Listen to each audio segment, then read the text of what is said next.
I like to introduce Bramachari Soham Chaitanya, who is the key speaker for today's event. Bramachari Soham Chaitanya was born in a spiritual family devoted to Chinmaya mission. The opportunity to listen to satsangs from various Swaminis and Brahmacharis introduced him to spirituality from a very young age. An engineer by background, Sohamji worked as a research engineer in Colorado after graduating with a master's degree from the University of California, Berkeley. Listening to the Bhagavad Gita discourses by Puja Gurudev, Swami Chinmayananji, and Ramayana discourses by Puja Guruji, Swami Tejomayananji brought him to Sandipani Sadhanalaya in Mumbai. He completed the 17th Vedanta course under the guidance of Puja Swami Swarupananji and under the tutelage of Puja Bodhatmananji.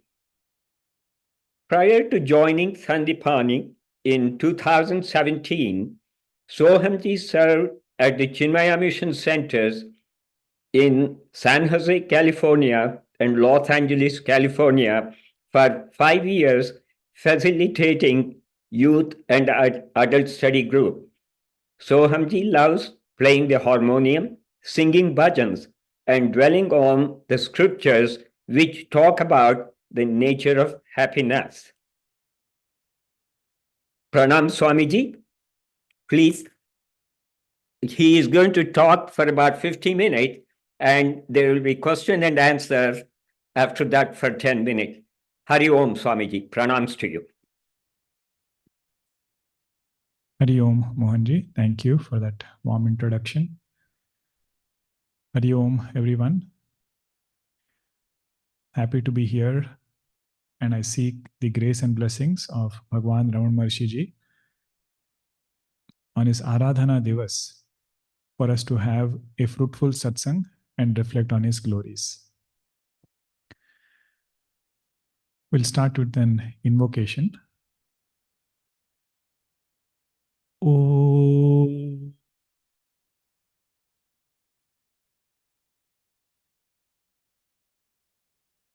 Om.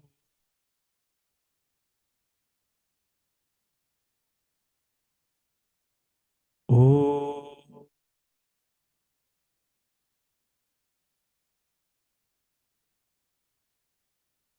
Om Sahana Vavatu Sahanau Bhunaktu Sahaviryam Karavavahai Tejasvinavadhitamastu ma vidvishavahai.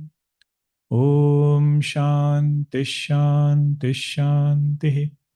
Samastajana Kalyane Niratam Karunamayam Namami Chinmayam Devam Satgurum Brahmavitvaram Satgurum Brahmavitvaram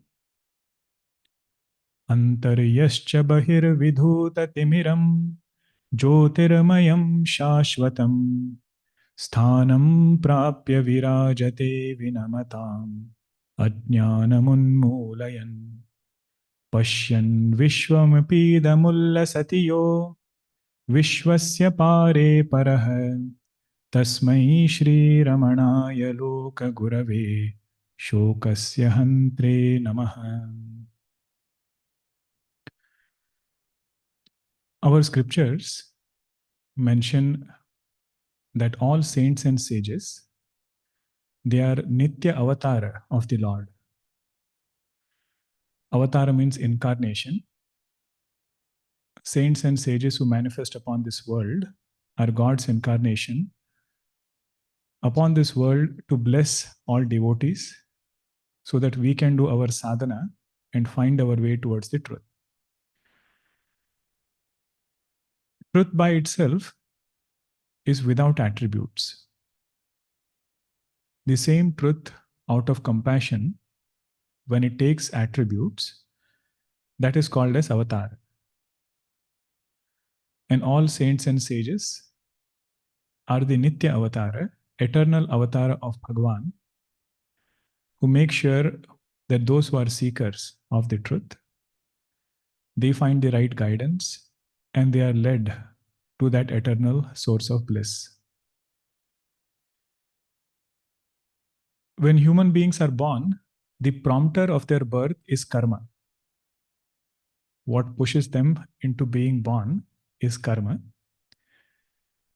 But when Mahatmas, they are born, they take avatar, the prompter of their avatar is compassion. Ramakrishna Paramahamsa calls all Mahatmas as Nitya Siddha. Nitya Siddha, or he says it is Jata Siddha. Right from birth, they are liberated. They never get bound to begin with. There is a nice example he gives. There is one bird in Vedas called as Homa bird. And it is believed that this bird lives high up in the sky. So high that when the egg starts dropping, once the mother lays the eggs and the egg starts dropping, the distance is so much that it hatches in between. And after it hatches, it is coming down, and it sees that it will come down and hit the earth. And before it hits the earth, it has already developed wings and it is strong enough to fly back. Although it came from the sky without hitting the earth, it is going back. Ramakrishna Paramahamsa says this is how Mahatmas are born. They are like that Homa bird, although they are born in samsara. Without getting caught up in samsara, they are able to return back to that same state of bliss. Such is their compassion, and that is a remembrance that we as sadhakas can do and be grateful that they were here to guide us. One such great saint, the embodiment of truth itself, was Bhagavan Ramana Maharshi ji, whose teachings were a great blessing to all sadhakas. What was mentioned, or what is mentioned in Vedas, what is mentioned in Vedanta, to give precision of how to study Vedanta, how to benefit from the study of Vedanta, that one can get from the teachings of Bhagavan Ramana Maharshi ji. I had read a nice statement about Bhagavan, where this author said, Bhagavan's whole life was a rediscovery of a lost technique of self-enquiry. Bhagavan's presence was a rediscovery of a lost technique of self-enquiry. That was the greatness of his teaching, and also how he took sadhakas towards the self.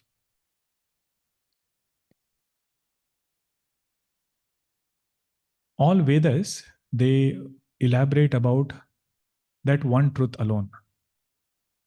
Shankaracharya ji puts it in a very simple statement. He says, Brahma Satyam Jagan Mithya. That truth alone is real and everything else is just an appearance.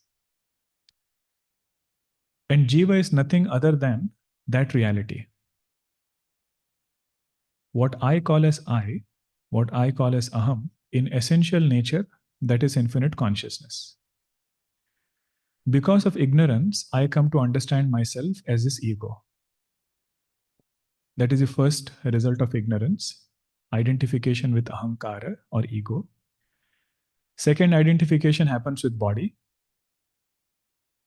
Then this ego, mind, body complex starts looking for happiness in the world. So what is the path towards moksha? Turning attention away from the world, getting sufficient dispassion from the world, such that it can help me turn within. That is the teaching in different texts of Vedanta, Bhagavad Gita, Upanishads, Avrutta Chakshuhu. Time and again, Upanishads say, turn the attention of the mind within. Puja Gurudev, Swami Chinmayananji, he would say, whenever the mind is able to turn within, it is like a river turning to its source. A river is flowing. The moment it turns,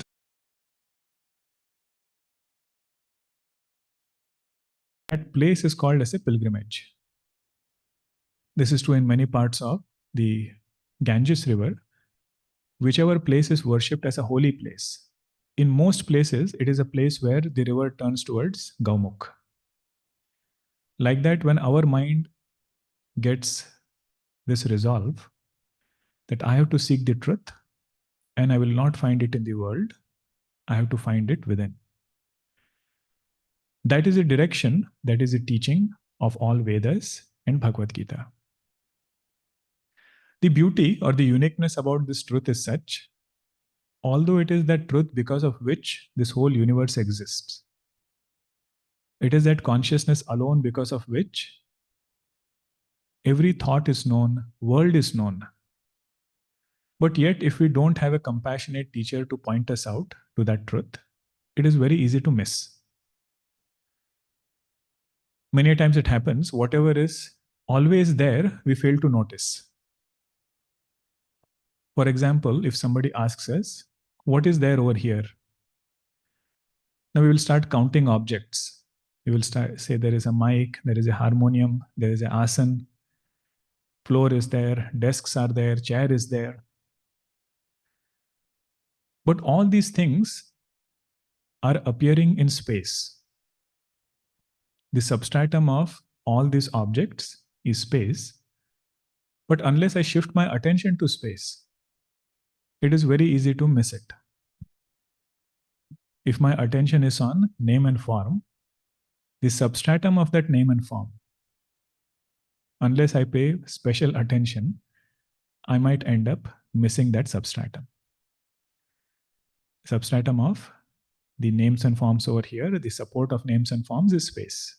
So just like I miss space while counting objects, like that I might miss consciousness while paying attention to world. Although it is that consciousness alone which is illumining my thought, I am able to see because that consciousness illumines thought and eyes. But how do I shift attention there? This technique was something Bhagavan taught in a very unique way. Bhagavan Ramana ji, either it is through his talks that he gave, short question answers that he did, or through texts like Upadesha Sara and Saddarshanam, the main point that he emphasized was to shift attention to the self in the midst of all other transactions, making sure that we don't lose sight of the truth. That is this Atma Tattva, called by different names. In Saddarshanam, it is pointed out as Sat, that existence from which alone this whole universe borrows existence. This ego, this mind and body borrows existence. That truth is called as Sat. But while we do this inquiry, how do we keep focused? How do we make sure that our inquiry is very focused and I don't lose sight of this truth? That technique, Bhagavan Ramana Maharshi ji introduced to all sadhakas.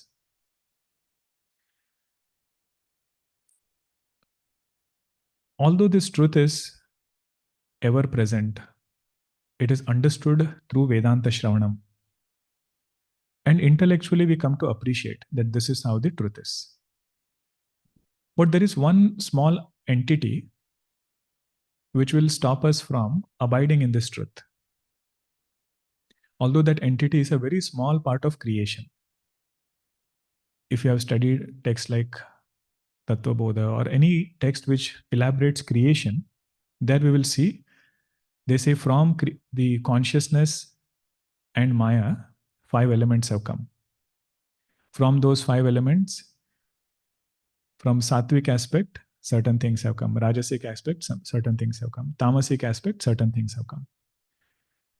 Amongst all of that, the total sattvic aspect of all 5 elements, antakarana, has emerged. Antakarana means inner instrument, which is comprised of 4 faculties: the mind, the ego, memory, and intellect. Mana, buddhi, chitta, ahankara. Mana means mind, buddhi means intellect, chitta means memory, ahankara means ego. The feeling of finitude, that is called as ahankara. But this little ahankara, which is a small fraction of this whole creation, it is powerful enough to cover the truth for me.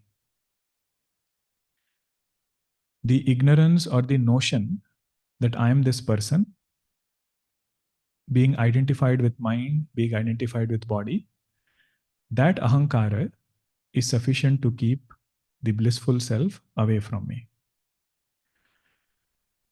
And it will keep me busy with several things in this world, which is connected to this ahankara. So one of Bhagavan's technique was to bring attention first to this ahankara and question whether reality is ahankara or reality is atma. Once I've heard about this, that I am not ahankara, I am not mind, I am not body, what I need to shift attention to atma is constant reminders. And one of the way of reminding myself is by asking a question. And that was a question about who is the one going through that experience. Any experience it is of this world, first I can bring it to the experiencer. And then question whether that experiencer is the absolute truth or there is a substratum in which even this experiencer rises and experiencer dissolves. That substratum is Sat.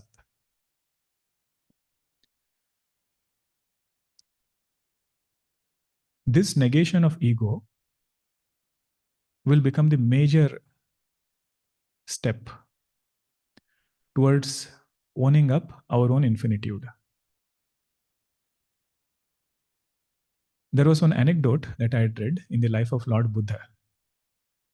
There is a great king who comes with a lot of jewels in one tray, exquisite flowers in the other tray, lotuses, beautiful lilies and lotuses in the other tray.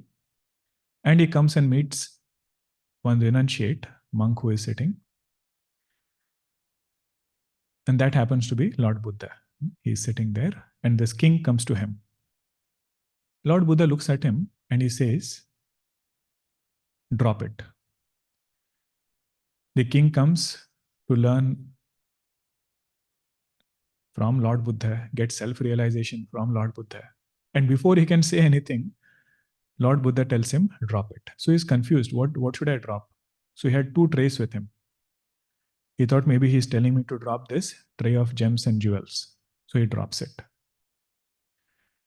Another hand, he had the flowers, exquisite flowers. So he goes forward with it. Lord Buddha again says, "Drop it." Now he thinks he's telling me to drop the other tray.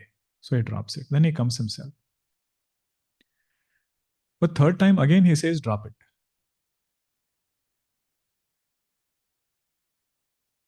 Now this king was a wise king. He had heard a lot of teachings before. Through his own reflection, he understands what Lord Buddha is telling him to drop. He says the third "drop it" is referring to his ego. The third drop that Lord Buddha said was to drop his notion of finitude. He says, right then and there is realization for you, O king. The symbolic meaning of the first drop was drop all attachments to the world outside. Nothing is worth getting over attached to outside. Second drop it was drop impurities of the mind. Whatever limitations this mind might have, those impurities one should drop. But third drop it is to drop that ahankara, which helped in dropping the first two. That ahankara which helped in dropping outside world and removing impurities of the mind, that ego itself is understood as an appearance in the light of that consciousness. Sanskrit, there is one statement, yena tyajasi tat tyaja. That by which you give up that. That by which you gave up means ahankara was that thing I used to become a good sadhaka. That by which I give up that means that ahankara itself I have to give up. What will remain with me when I give up this ahankara? What remains is that blissful self. That is this yena tyajasi tat tyaja. Bhagavan in Saddarshanam emphasizes this point. Unless this ahankara is negated, whatever we might learn, either it is knowledge of the world or it is sacred knowledge, moksha demands negation of this ahankara. Liberation demands negation of this ego in the light of knowledge. That alone will bring Jivan Mukti for a sadhaka. Bhagavan Ramana Maharshi ji gave many metaphors. And every metaphor was a powerful tool to understand what point, what message Bhagavan was trying to communicate. So one place he's answering some questions with a devotee where he says that our quest for negating this ahankara has to be thorough. Means we cannot leave it halfway. We have to take it all the way to the end and make sure that this ahankara is removed for good and we are able to hold on to our essential nature as blissful self. By the way, we are saying removal of ahankara, removal of ahankara. Removal doesn't mean any physical removal. Because in Advaita Vedanta, this ahankara is not a real entity. It is not a real entity that I can remove by some action. It is an appearance in consciousness which I have to remove through knowledge. The very classical example, popular example is illusory snake appearing in the rope. Now, if I have to remove that illusory snake, I cannot remove it through some action. If I say I have removed it through some action, then it's an incorrect statement. I have not understood what is really there. The only way I can remove that illusory snake is by bringing light. Because it was semi-dark in that area, I started seeing that snake on that rope. And the way I can remove that snake, or way I should remove that snake, is by bringing light. That bringing of light is Jnana Marga. And Bhagavan says this enquiry into the nature of ego, nature of mind, is the simplest path.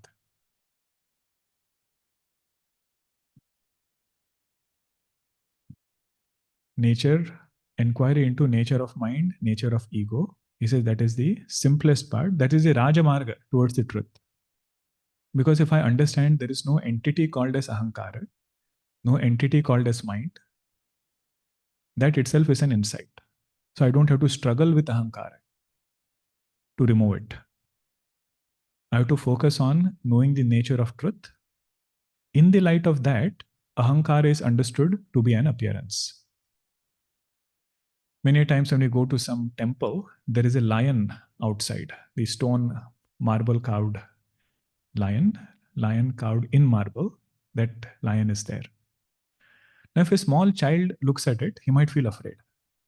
He might step back, start crying. There is a lion here. But somebody who knows there is no lion, and they can nicely put their hand next to that lion, take pictures, and do whatever they want to do around that lion. Now, how did we negate the thought that this is a lion? Not by physically destroying the form of that lion. I understood that the substratum of this name and form is stone. What is really there is stone. What is appearing to be a lion is only name and form. There is no real entity called as lion. Otherwise, I could take the lion with me and keep the stone there. They are not two things, it is one appearing as two. So just like I negated lion name and form in the marble, I have to negate ahankara, which is also a name and form in consciousness. The notion of individuality, that is erased in the light of knowledge. So Bhagavan was telling that devotee that this particular quest, we should take it all the way to the end. Don't leave that ahankara halfway. Means until I get this conviction that I am not ahankara, I am consciousness. He said, don't stop journey halfway. And he gives a nice example of the elephant and its keeper, Mahut, who is there, who holds this elephant. He said there was this Mahut, and the elephant, was very rough, very strong elephant. So one day, this Mahut, he was planning to catch that elephant and take it somewhere. So he made all plan, everything he did, and he hid himself above a tree. He hid himself above a tree so that when the elephant comes, he will jump on that elephant. They have a small gourd with which they can control the ear of that elephant, and the whole elephant can be controlled. But while he was ready to jump, he missed his timing and he fell right in front of that elephant. But this elephant felt a lot of pity on that Mahut. So it did not do anything, just went away. But later on, that same Mahut came, plotted a better plan, and caught hold of that elephant. He did something else by which this elephant got trapped and it was taken away wherever it was supposed to be taken. So Bhagavan said that Mahut is ahankara.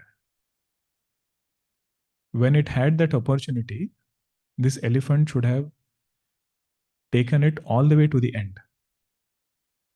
That is just a metaphor. That ahankara should have been removed for good. If it was left halfway, it will come back to bind that sadhaka. Meaning the commitment to self-abidance, Bhagavan was mentioning there, it has to be 100%. There is no room for 50% self-abidance, 50% thinking, I am ahankara. He says, take it all the way to the end. And the uniqueness of this journey is, it looks very simple. We feel that's all we have to do, negate ahankara, and truth is right here. Sometimes, because it is this simple, a sadhaka might not do it sincerely.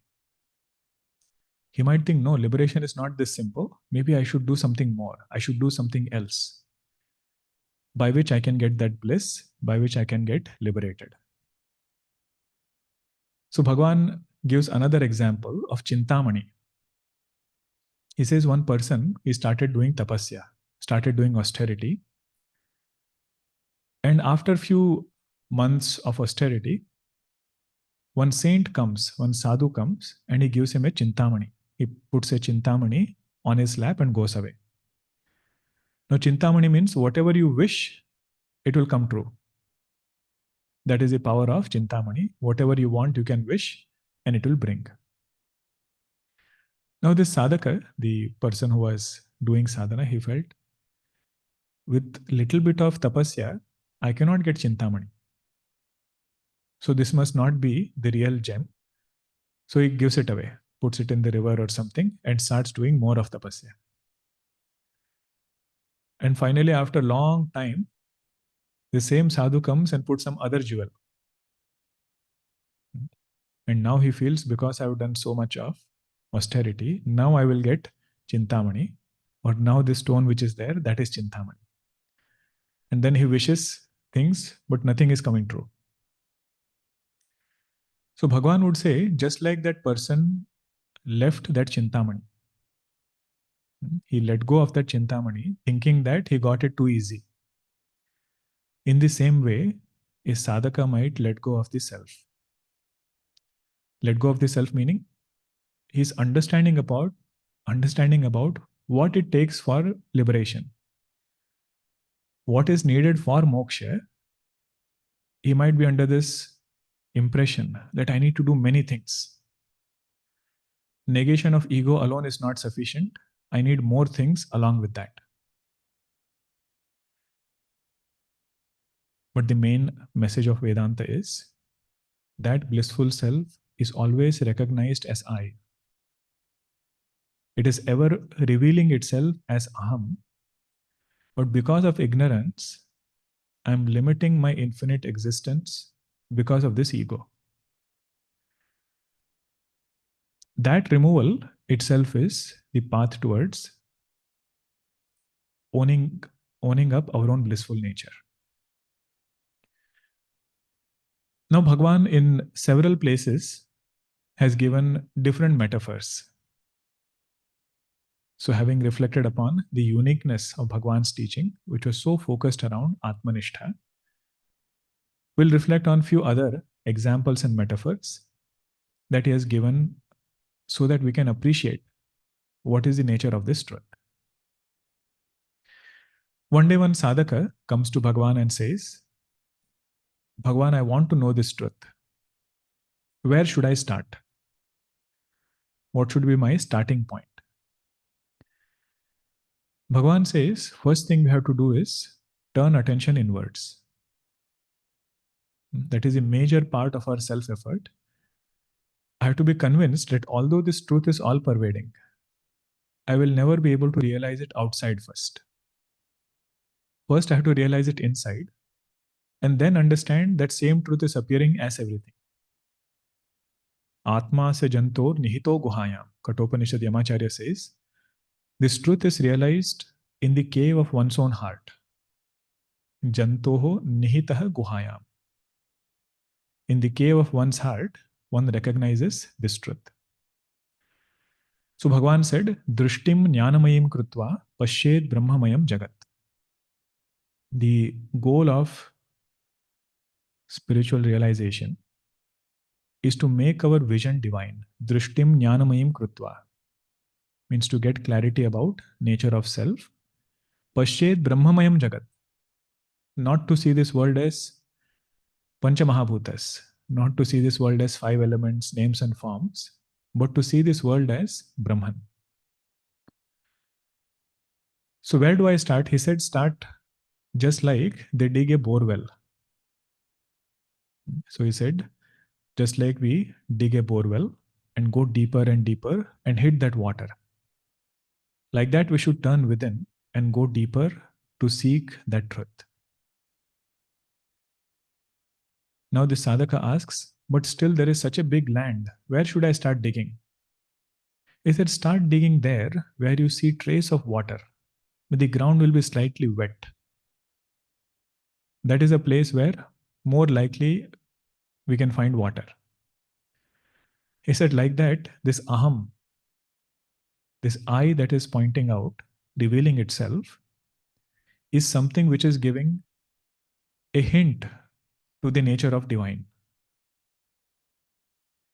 Just like the wet ground gave a hint, this is the place to go deeper. Like that, this aham is an indicator to the sadhaka where I should go deeper. We all know ourselves to be existent. I might have doubt about whether this room has few things which are there or not. let's say this room is made into a dark room, or I am taken into a dark room, and somebody asks me, is there a chair in front of you? Now in the dark room, I have no idea whether chair is existent or not. I don't know. But whether I am there or not, for that, I don't have any doubt. So aham is of the nature of existence, or aham is recognized as existent. And aham, this ahankara, also is of the nature of knowledge. It can know things. Whatever knowledge it is gaining from the world, it is this ahankara alone which is gaining the knowledge. And at the same time, it experiences bliss when mind is quiet and calm. So it has experienced, or it knows itself as existent, it knows itself as conscious, and it knows itself as experiencer of bliss. Now the question is, if reflection is found in ahankara of existence, consciousness, and bliss, where is it all coming from? That original source, which is not existent, but it is existence. That source, which is not conscious, but consciousness. That source, which is not happy, but happiness. That is called as the self. That which is Sat, existence, consciousness, and bliss, Ananda, that is our blissful nature. But where do I have to start inquiry? Start from this aham. With the help of Upanishads, with the help of Vedanta Vakyas, inquire what is the substratum of this aham. That was the example Bhagavan gave through the bore well. Until when should I keep digging? Keep digging until I should keep digging until I hit the water. If I stop in between, I will have many holes, but no water. Different parts of the land, I would have dug several holes, but not hit water even in one of that. Rather, it is better I hold on to one and go on digging until I hit that water. In the same way, this self-enquiry should be so thorough and so committed that a sadhaka should not stop until he is able to taste bliss, until he is able to get clarity about his own blissful self. Journey should not stop in between. Now, the second example Bhagavan gives in Saddarshanam. And this example is pointing out what is the journey of inquiry, how one should dive within, and how one should make sure that they are on the right path. So this example is of a diver. In olden days, there must be a big well, and different places they put the pulley to put the pitcher inside and then get the water up. Now, if something falls in the well, the only way to get it back is you need to call a diver. There is to be expert divers who can go in the well, get that particular thing and come out.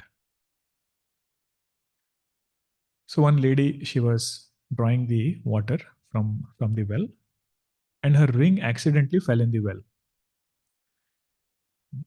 Her ring fell in the well. Now she is wanting to get it back. Now this diver comes and first he inquires. He asks her, how was your ring? How did it look? Such a big well, which part of the well did you lose it? Was it on left side, right side, front, back? And once he has understood it, he sits on the ring of the well, breathes in deep, calms down his breath, withdraws his mind from everything, holding his breath, dives inside. And he's so focused, he's not appreciating any other thing in the well at that point. Fishes are there, so many other things are there. He's not looking at anything, just that ring. Holds on to that ring, comes back. And let us say he did not find that ring in the first instance. Again, he has to listen. Again, he has to ask. Dive back again, get that ring. And while diving, it is said they used to wear one stone on their waist so that everything goes well. So Bhagavan uses this metaphor in Saddarshanam and he says, how should we do the search? How should we search for the self? He says, Kupe yatha gada jale tathanta. Kupe yatha gada jale tathantah. Nimajya buddhya shitaya nishantam. Pranam cha vacham cha niyamya chinvan.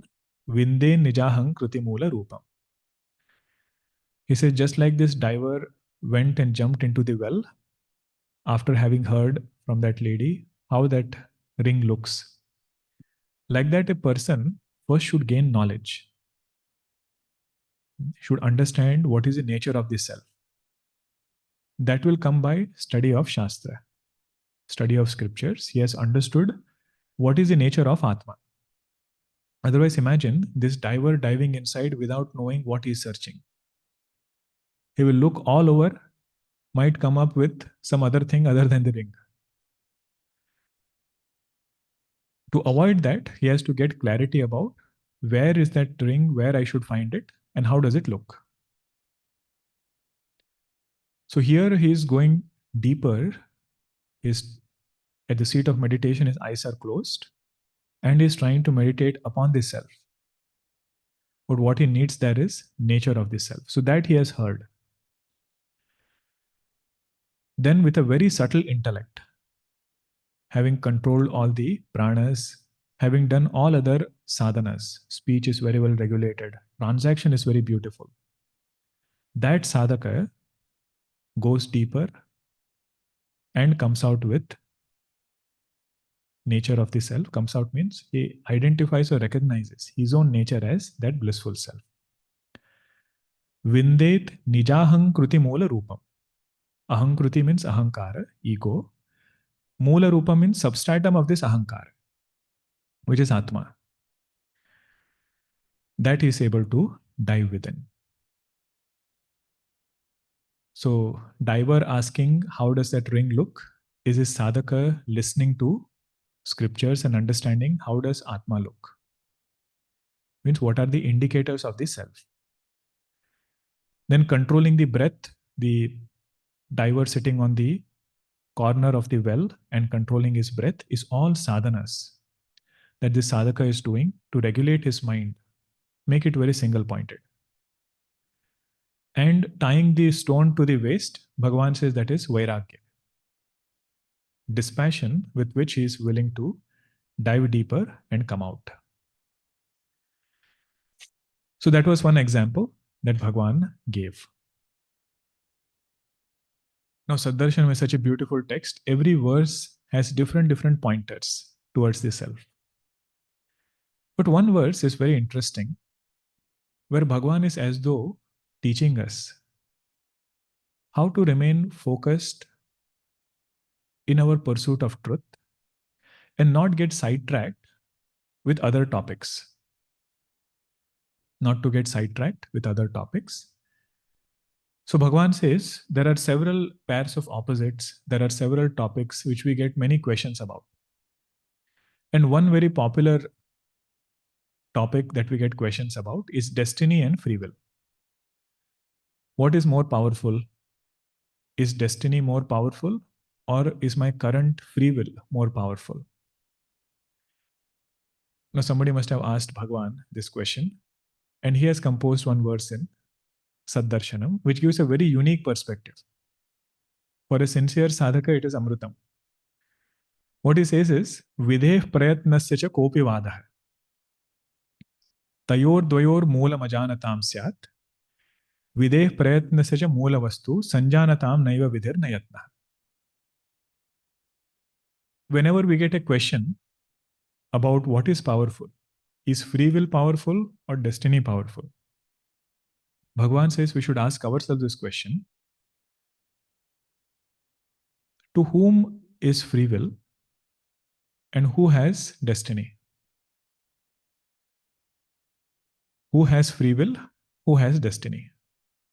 Before trying to answer the question, what is more powerful? Is free will more powerful or destiny more powerful? He says, Videh prayatna se cha kopi vadah. Tayor dvayor moolam ajanatam syat. Instead of debating about destiny and free will, we should ask ourselves this question: who has destiny? Who has free will? Now, there are only two options. Either we say Atma or we say Ahankara. Either we say pure consciousness has destiny and free will, or we say this ego has destiny, ego has free will. And Vedanta has told us Atma's nature is unconditioned. It doesn't have any attributes, doesn't have any other conditionings. So, where is the question of Atma having free will, Atma having destiny? That pure consciousness is devoid of free will, devoid of destiny. Then only other option is Ahankara. Ahankara has destiny, Ahankara has free will. So now I should ask myself, who am I? Am I Ahankara or am I that Sat? And the moment I remind myself that I am not Ahankara, I am Sat,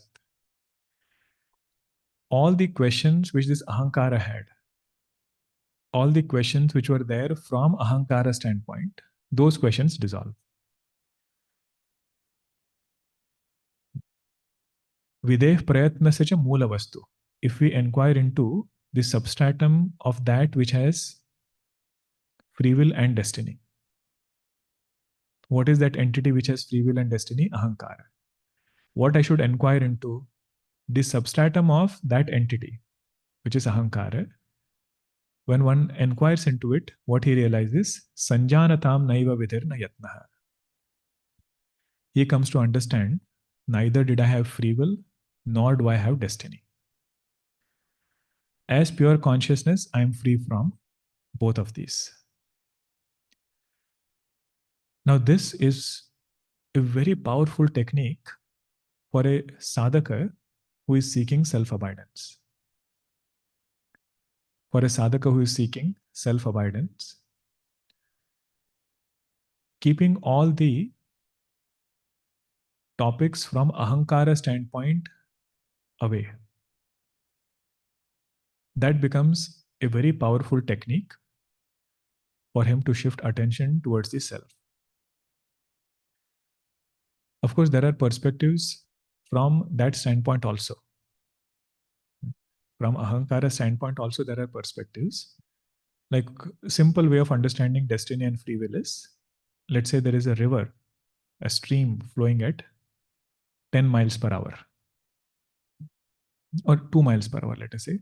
Stream is flowing at 2 miles per hour. And there is a boat which is going upstream at 10 miles per hour. But although the effort is put for 10 miles, the net will be only 8. The net result will be only 8 because there is 2 miles which is counter to the direction, which is opposing its progress. So the river flowing is destiny. 2 miles per hour, the thing which is coming our way is destiny. And the boat going upwards is free will, which is going at 10 miles per hour. But because I'm putting forth effort to go at 10 miles per hour, no guarantee that I will actually go at 10 miles. There are so many things in destiny which is obstructing that flow, obstructing that progress. So net will be something else. So that is a standpoint from Ahankara standpoint. That what is the way to look at destiny? What is the way to look at free will? So the sadhana there is, we should constantly put forth effort towards whatever we want, whichever is our purushartha, without worrying too much about how that result is going to turn out. Because what is in our hand is only the free will part. being cognizant that destiny will keep obstructing. Sometimes it might help. Sometimes I might put forth effort of 10, and if the water is flowing in the same direction, I might go at the speed of 12. So that destiny is helping me go faster. And sometimes it is opposed to my movement, so I might go at 8. That is one way to look at it, from ahankara standpoint, taking destiny and free will to be real. But Bhagavan says here, there is another way to look at it. Question the one who has destiny, question the one who has free will.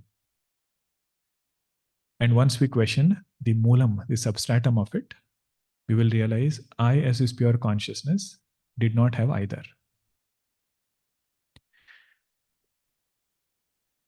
Now, whenever they live in this world, observing the way they live itself becomes a sadhana for all of us as sadhakas. So I'll conclude with one anecdote in Bhagwan's life. It is said one day Bhagwan was looking through some photographs, and one of his photograph was missing. One of his photograph was missing. And there was one devotee who asks a question to Bhagwan.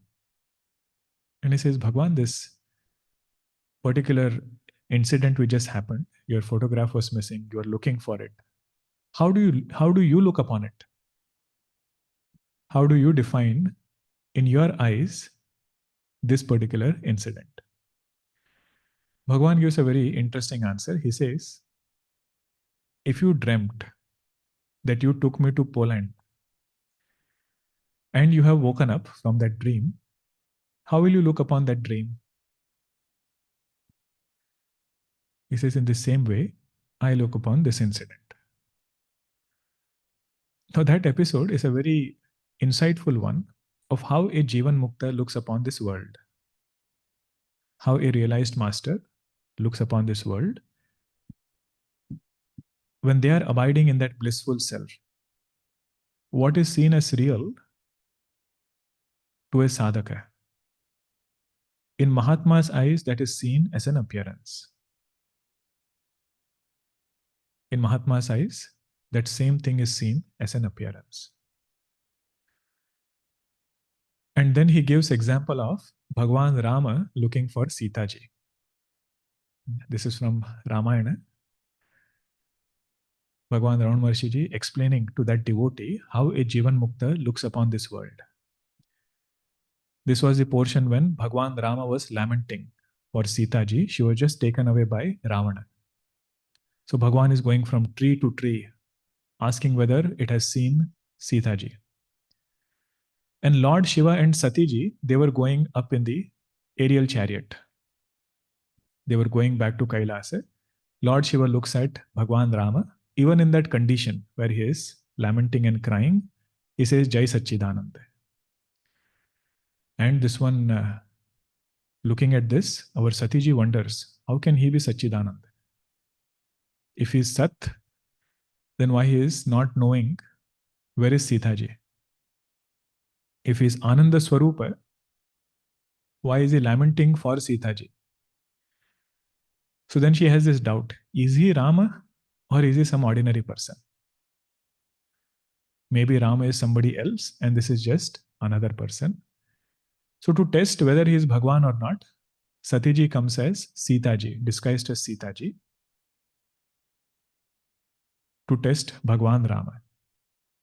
And Bhagwan Rama folds his hand and tells Sati ji, oh Sati ji, why are you here alone?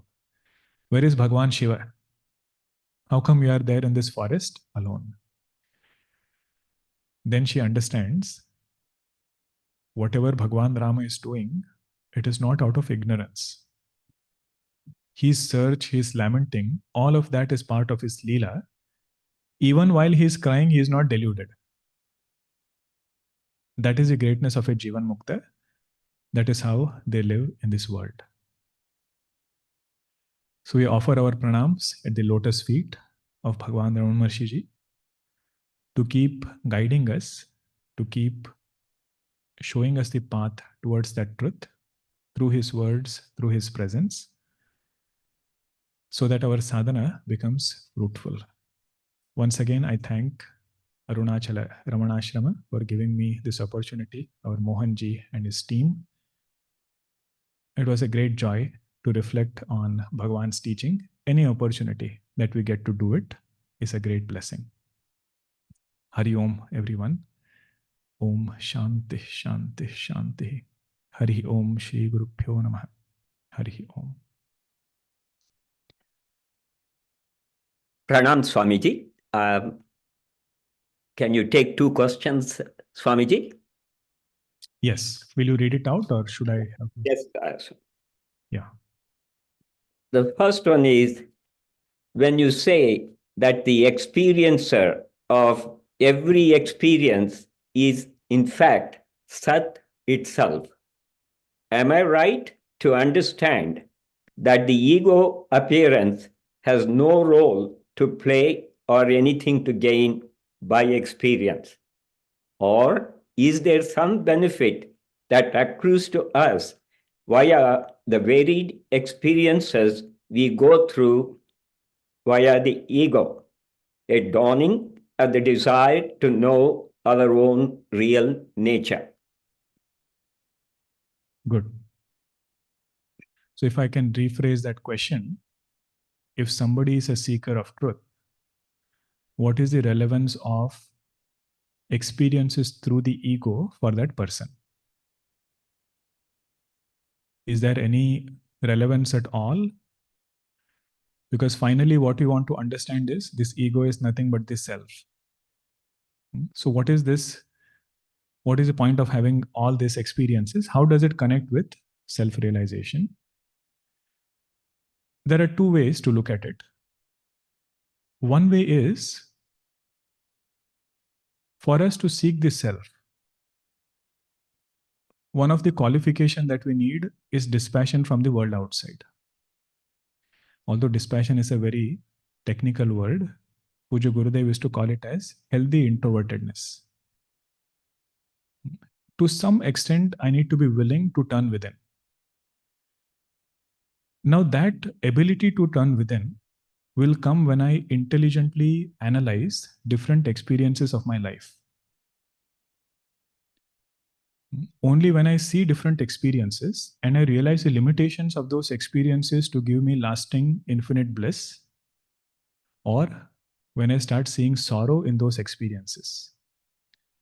That is what turns a sadhaka towards a permanent source of bliss. You will notice in many Mahatmas' life, this was the turning point.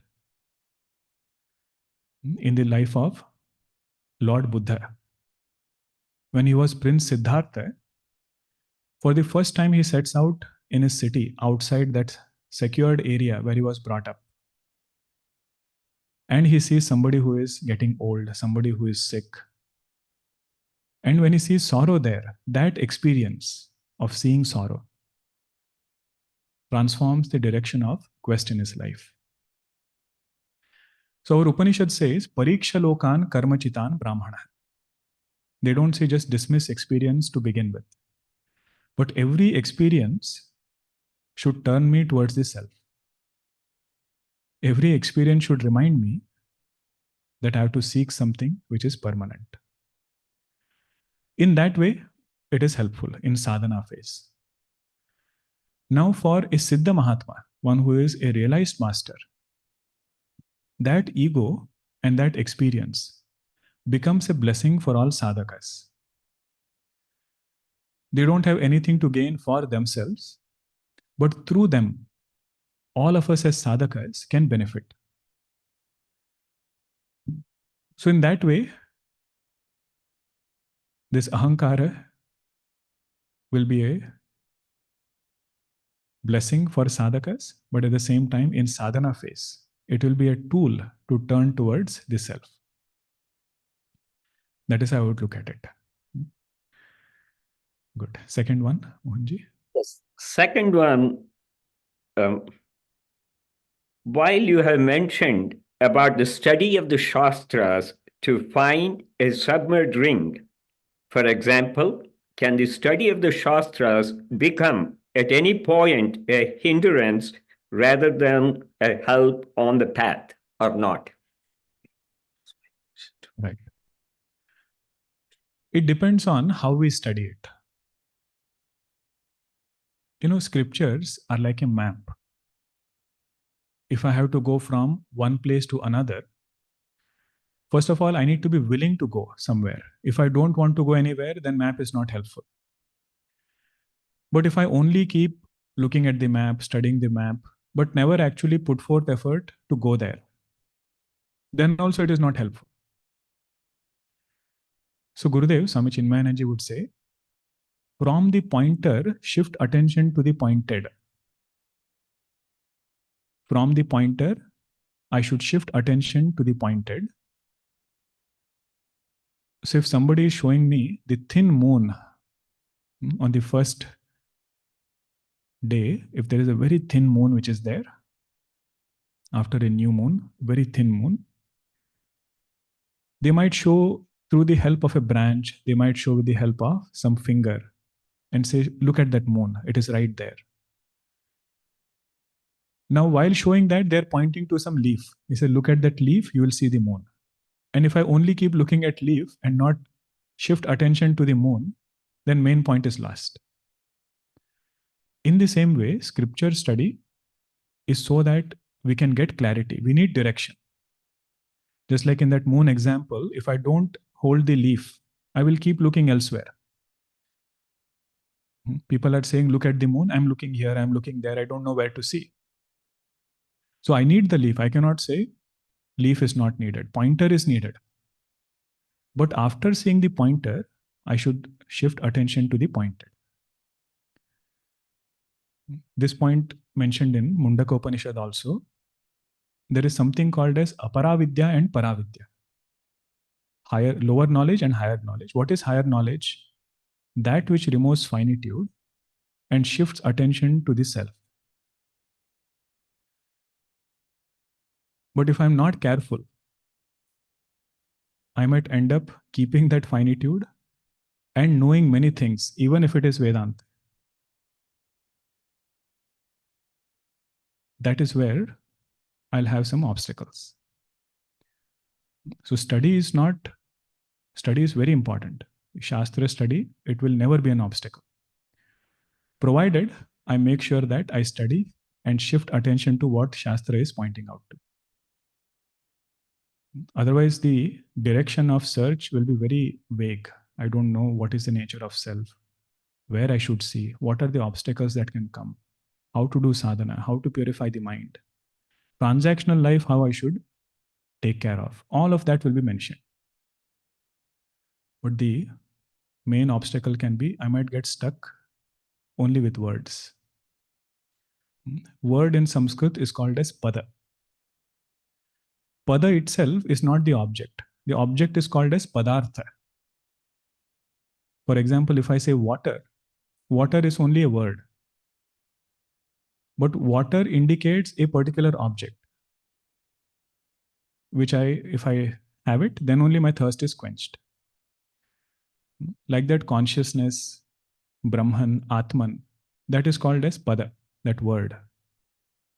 So that word should be powerful enough to shift attention to what it is indicating. That is how I would look at it. That is the second one. Mohanji, are we good? Yeah. Thank you, Swamiji. I mean, for enlightening us, and a very nice presentation. A lot of people will have enjoyed. And also, you were so much easily accessible for all the sadhakas, and your humility really touched all of us. And pranams to you and Hari Om. Hope to see you more, Swamiji, for our global satsangs. Pranam. Hari Om. Hari Om.